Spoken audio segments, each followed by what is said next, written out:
religion doesn't constitute merely Hinduism, Buddhism, or Islam. Every mind has a separate opinion. As many minds, so many religions. Even religion is but a creation of our mind. Religion is not related to words, it is related to experience.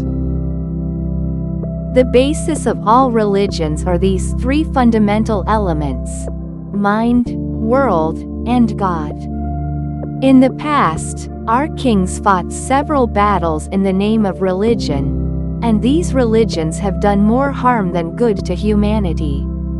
Religion should make a man wise, but if it intoxicates him, such a religion is useless.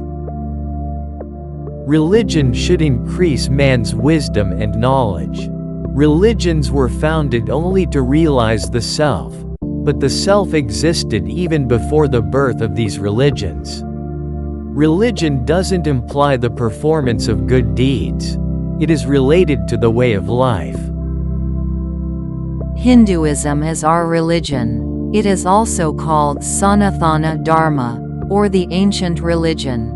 Every religion has its founder, but no one established Hinduism. Hinduism is rooted in the Vedas, which is why it is called the Vedic religion. Vedas have been created by God and not by man. Our sages did not write the Vedas out of their imagination but wrote down the sounds they heard. Hence, Vedas are also called rukas. Our sages have named God Om, and Christians call it Amen. Our Vedas contain all the virtues related to us from our birth in the mother's womb until we get burnt to ashes in the burial ground. But these virtues don't constitute our goal of self-realization. The latter part of the Vedas describes the self, which is why it is called Vedanta. Sri Ramana's path of self-enquiry is the essence of Vedanta. The practice of self-enquiry enhances the power to discriminate between the self and the non-self. The benefit that India as a nation derived from Adi Shankara is priceless and immeasurable. Sri Shankara is the great sage who traveled from the Himalayas to Kanyakumari on foot in such days when there were no means of conveyance. He reformed the degrading Hinduism and thereby protected the integrity of the nation. In the modern era, the notable people in this nation are Gautama Buddha, Adi Shankara, Sri Ramakrishna Paramahamsa, Sri Ramana Maharishi, and Swami Vivekananda. India has a unique place in world history in respect of spiritual education. It is due to holy men like Sri Ramakrishna, Vivekananda, Sri Ramana, etc. It is only because of women that Hinduism survived in India.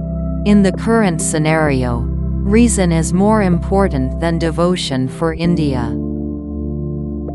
Society implies a collection of people. If people get reformed, society also gets reformed. Sri Ramana said, "Without reforming himself, one cannot reform society." Character is an ornament for society. Character breeds strength. Our fellowmen should not be served but adored. As long as ignorance exists in society, poverty will torment the nation. Society will reform only when people lead selfless lives. Is there any house, village, or country devoid of problems? The only cause for this is the lack of purity in our minds and senses. As long as we are body-minded, the form is attractive. However, we all can't concentrate on the same form. Therefore, Hinduism has created several gods. That is why our religion, Hinduism, is very broad-minded. Desire-filled devotion binds the man and turns him selfish. But desire-less devotion releases man from selfishness and thereby liberates him. Delusion is the root cause of selfishness. A deluded man will undoubtedly incur sin. As long as the darkness of delusion exists within the heart, society can't eliminate corruption, ignorance, and poverty.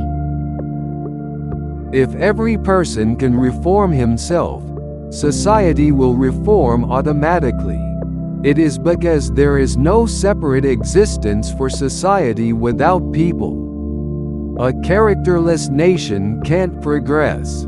Character is the true wealth. Any nation devoid of patience will perish. The ripple on the water is recognized for at least a second, but is our arrival onto Earth and departure from this world ever recognized?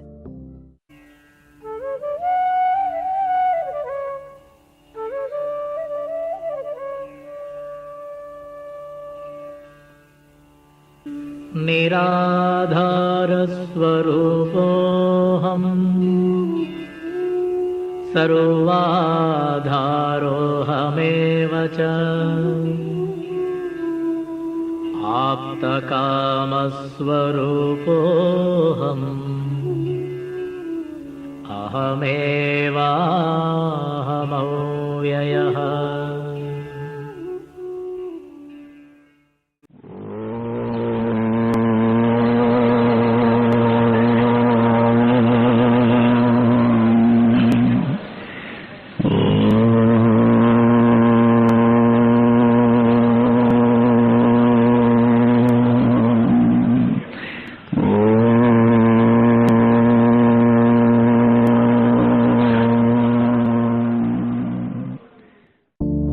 Swami Vivekananda said, "It is fear that brings us death. It is fear that makes us weak. It is fear that breeds sorrow." Lord Krishna started with fearlessness while narrating the divine qualities in Bhagavad Gita. Bhishma said in Mahabharata, "A single medicine for all the diseases is courage." Sri Aurobindo said in Savitri, "You may have any number of good qualities, but you cannot survive or progress if you don't possess courage and love." Fear is inevitable as long as the bondage exists. You cannot eliminate fear as long as responsibilities and burdens exist within your mind. You must have tremendous courage to make progress spiritually. Self doesn't get revealed to lazy and frightened people.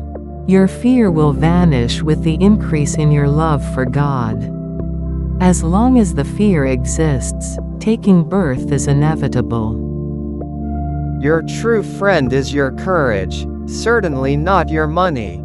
As long as body consciousness, duality, and worldliness exist, man is pursued by fear and violence. When you are frightened, your pranic shakti gets depleted. Yoga is fruitful only for those who increase their prana shakti. Fear kills your thinking and discrimination. It brings you death and breeds sorrow. So why don't you get rid of the fear that harms you? If you trust the existence of God, why do you have fear? He who practices God's words for the sake of God's satisfaction, though they may not be to his liking, is courageous. He who can transcend his delusion is brave.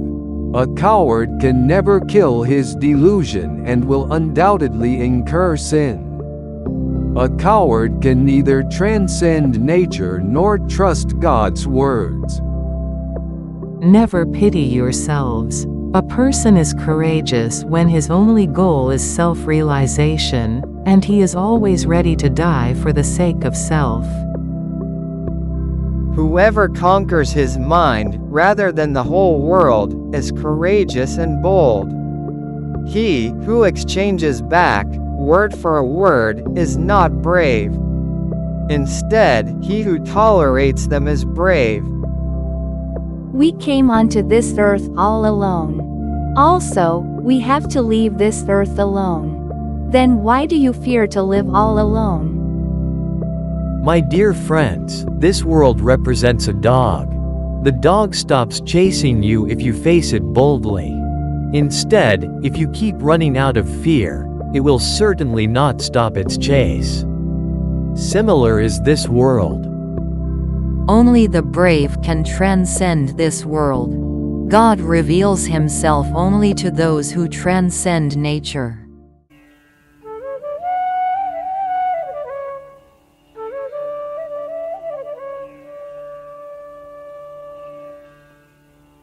तापत्रयविनिर्मुक्तः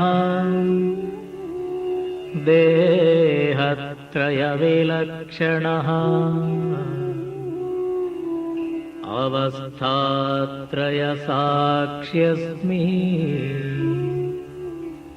अहमेवाहमव्ययः